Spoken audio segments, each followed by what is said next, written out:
back at the hives. We got the one hive remaining still. They're jamming, looking good. So today we're going to do inspection. It's almost 60 degrees, nice and sunny, so great conditions. I just lost my page. But it's a good idea to always have a checklist for what you're doing when you get in the hives. Got several goals today. Where'd they go? There we are. So today we're going to check to see if it's queen right. With the amount of bees coming out, I'm pretty hopeful it is. We're gonna check and see how much space they have available in there. We've had such warm weather that it's likely that they're running out of room. And so if that happens, then they swarm, so we don't want that. We're gonna check to see how much food they have. We're probably gonna get some more freezing weather, unfortunately. So if they don't have enough food in there, the brood that they're raising could freeze out. And then the last thing we're gonna do is actually do a mite check with our Varroa Easy Check. It's a pretty simple process. What you'll do is fill it about halfway full of alcohol or soapy water, and then you want to collect a half cup of bees by shaking the bees into this tub off of a brood frame, and then collecting, like I said, the half cup, pouring them in and shaking them for, I think it's 2 minutes. I'll double check that when I start shaking. But then what you'll do is that should be about 300 bees. You'll find out the percentage. Anything over 3%, some people say lower, is too many, and we'll go ahead and add a treatment for mites at that point. So I'm gonna add my alcohol now so I don't have to do it once I rile up the bees. There's a little line inside of here that tells you where to add the alcohol to. You can also dilute the alcohol, but I have it available right now, so here we go.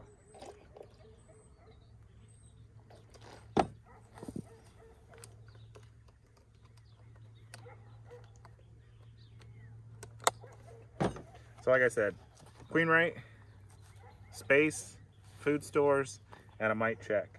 And if all those go well, the other thing I'm going to do today is probably set up a swarm trap for any other bees around that might come in, or in case I miss these if they decide to swarm.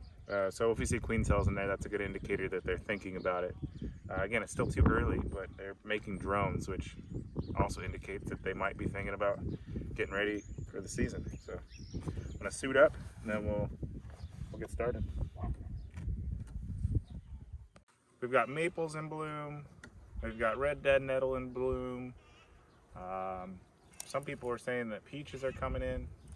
So if you look down here, the landing board, we can see some of the stuff they're bringing. Like that one right there has got nice red pollen. Let's see another one come in. And it's always important to observe the behaviors at the front of the hive. This one here is actually checking everybody as they come in, make sure they belong. So that's a guard bee. They'll go around, touch antenna, see if the pheromone scent's right. We're kind of blocking the entrance a little bit, so maybe if I move around, they'll be able to get in a little easier. So there's a big bee back up behind me. Probably can't see it, but here comes some. Should land here in just a second. There's a big backup. I don't know if you could show that. How many bees are right here in this vicinity from me standing in their way? Maybe you see them against the white background of me. But here they go in the hive. Here's another good example of that really red pollen. So I'll go ahead and smoke them. And then I'll crack open the top.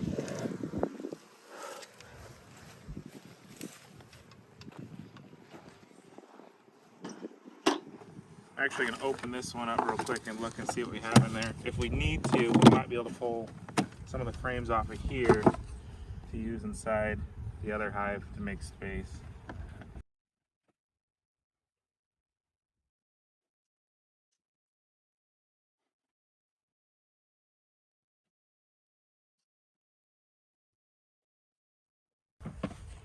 Yeah, something like this.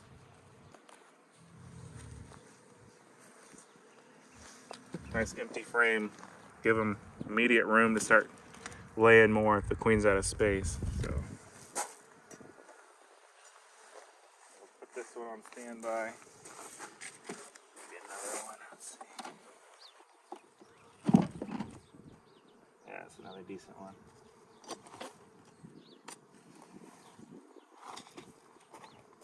We'll probably end up cleaning this out too before we leave today.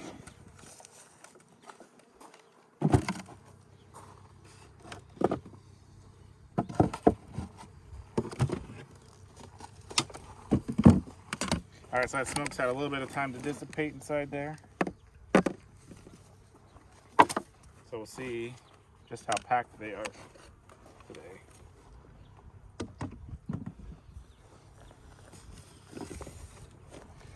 One of the things I'm also looking at is how much moisture is in this hive. We got this shavings on top to try to pull the moisture up and out. And really it doesn't look like this got too wet, maybe a little bit of mildew there. But we'll also check on the bottom side of this Vivaldi board, moisture board, whatever you want to call it. See, as we open it, there's tons of bees in here. But also, not a ton of moisture on this top. So it seems like it did a pretty decent job keeping the moisture out of the hive, which is a plus. So as we go through, we're gonna look, make sure we don't have a queen somewhere. Don't want to miss the queen, end up setting her on the ground or something. So what I'll do, start with the second frame, pull that out.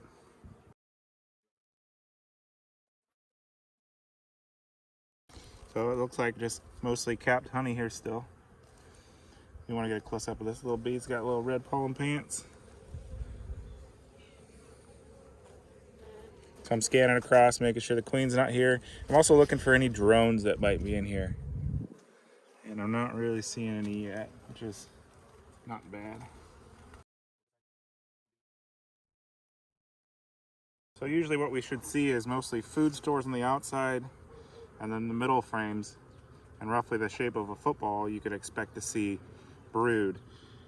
Most of the time you're gonna have brood in the bottom two boxes. Depending on the space level that she has down there, or if she's moved up, sometimes she won't move back down. You'll end up with the top two boxes having the brood, and then we'll end up reversing them. We'll take the bottom box, put it on top, and that'll give her an opportunity to come up to the top to start laying again. So I'm looking at this side, looks like all capped honey. So we'll just move this one over. And again, we're looking for evidence of a queen being in here. We don't need to see her. We need to see eggs to let us know that she's been here in the last 3 days. All right, so what we see here, oh, there she is. So first frame I pulled out, there's our queen right here. So what I'm looking at in these cells to see what's going on, she's looking for a place to lay. That's her only job. But she'll probably run to the other side of the frame. There she goes. She wants to be in the dark. Oh, turn around. We do have what looks to be a queen cup down here on the bottom. That's where they'll make a queen cell if they need to. It doesn't look like there's any egg in there yet. Try to keep her over the top of this. I'm seeing eggs in these cells too, so she's laying, which is good. Looks like she was just laying down in this bottom section. So what I'll do is probably place her back in, and then I want to get her away from the edge before I place her in. I don't want to squish her. She's not looking real big yet. Hopefully there's not any other queen cells in here. Let's see what she does. Come up this side. Run back down the other side. There she goes. All right. So I know I'm not going to squish her. I'm going to place her back in. And then I'm going to put this box back together and see what's going on beneath.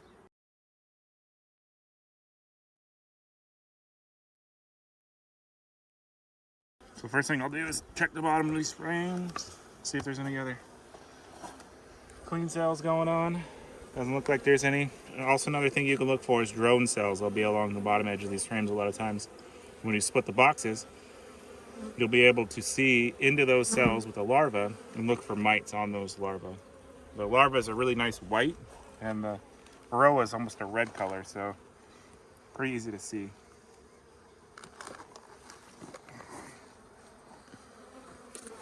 They're not real happy I'm visiting today.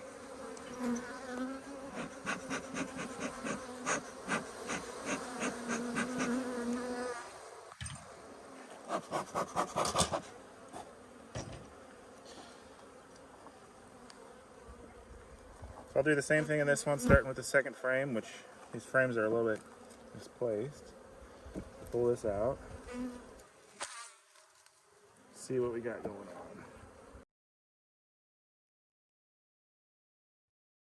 So we got honey, a little bit of pollen on this frame, and a little bit of nectar on this side.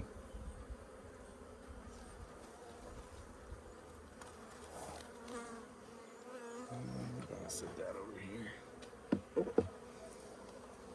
I'll skip this one.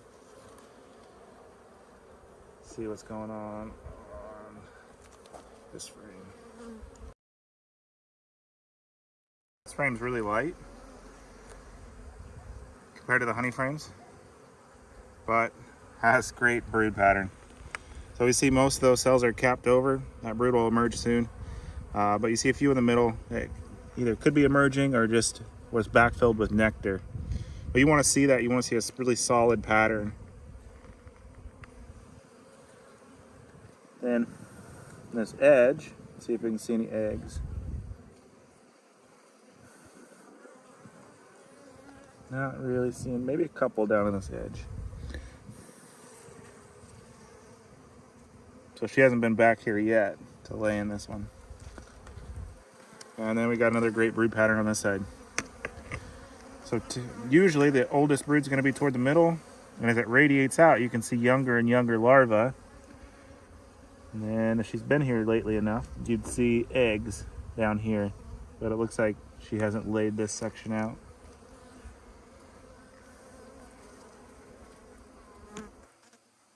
You see an egg up here. Oh, and I can see some really young larvae over here, so that's good too. So she's got room she's laying in down here. Also, I didn't say it, but on the bottom there's lots of drone brood. I'll actually pull it back out now that they're getting mad.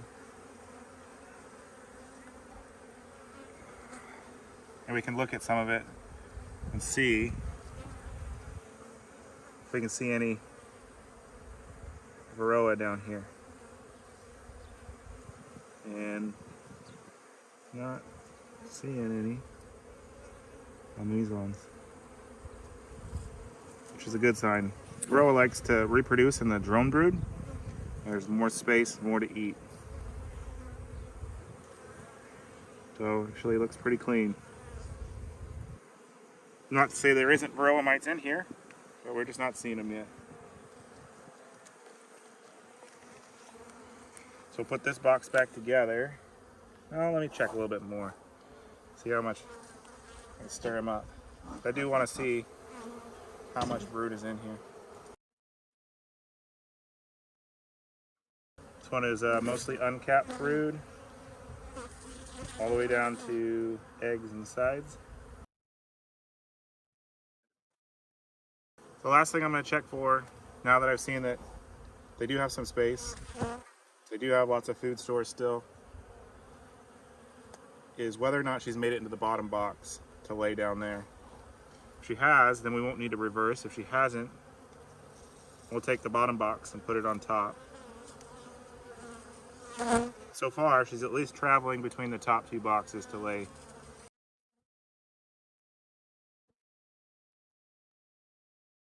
I also haven't seen any queen cells yet.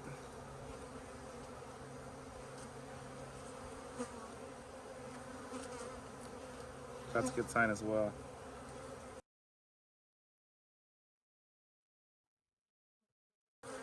Alright, so we do have a little bit more drone brood down here on the bottom. You can come see younger capped brood or uncapped. And again, we're going to look and see if we can see any mites down there, and we don't. So I might wait on the mite check. What's up with this bee? A little red part on her. So I might wait on the mite check to another inspection, just because I've riled them up enough. I don't want to take out any more brood frames if I don't have to. You got stung? Yep. Ouch. Sherry's taking one for the team. Could still feel it. I knew I was gonna get stung. I said it too. It's because I'm wearing dark pants.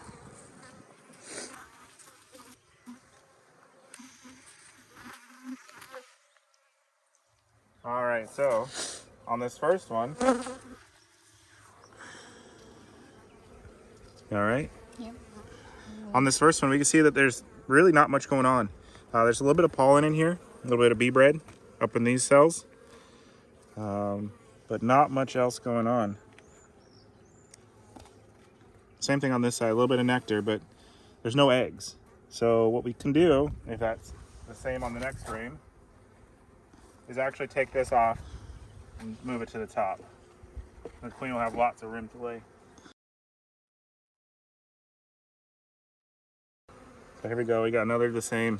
They're starting to bring stores in, but the queen isn't coming back down to lay eggs. Their natural tendency is to move up as they lay and not go back down once they've established their brood nest. So my plan for this hive this year is to actually take and split this hive into 2, 3, maybe even 4 other hives. Right now we're running 3 deeps, which is usually not done.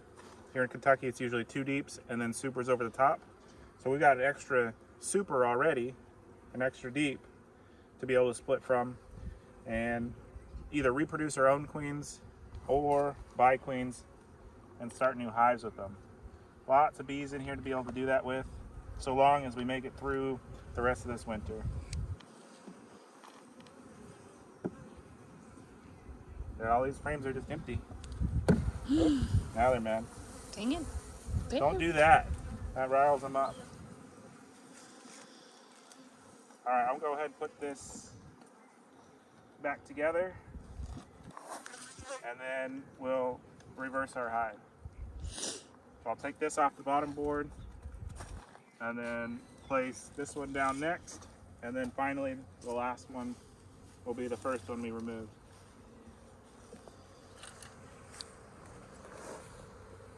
Going on the tripod.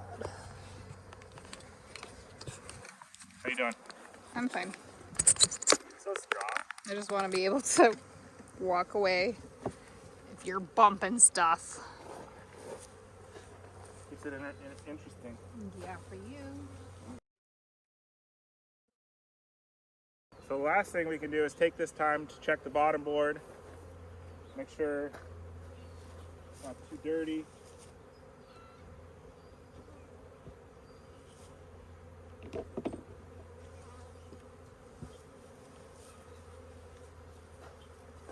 Let's scrape off any of this debris.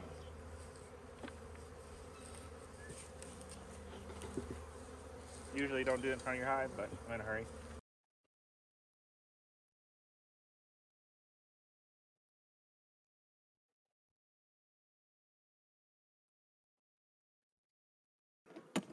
So we use these straps to hold our hive down.